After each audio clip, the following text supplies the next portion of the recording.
ko.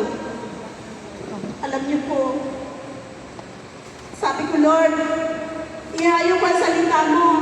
Mama Mary, saan mo ibig makarating? Susundan kita.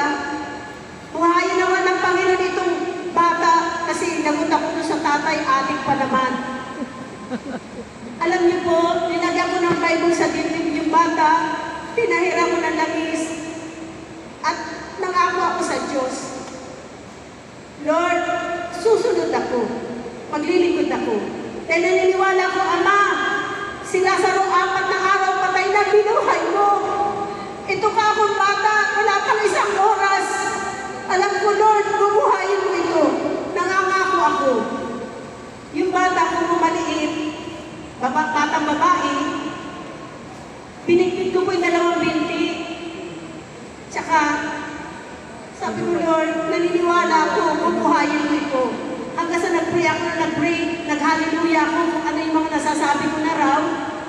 Alam niyo po, totoo-totoo, ang Diyos bumubuhay ng patay. Pag alam ang puso mo, kung totoo ka maglilingkod, alam niyo po yung bata nabuhay.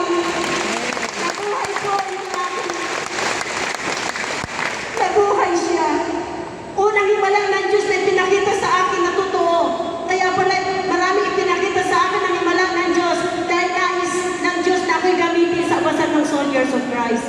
Kaya yun po sinisigaw ko ang kapangyarihan ng Diyos. 4 na buhay ang nahingi ko po dito sa paglilingkod ko. Hindi ko lang mailalaborin, hindi ko lang maisisir kasi wala ng oras. Yun lang po unang-una. Alam niyo po yung bata, ay na umuwi sa nanay niya, lumaki ngayon, 23 years na. Tapos na ng-college. Amen! Talagang ay buti-buti ng Panginoon.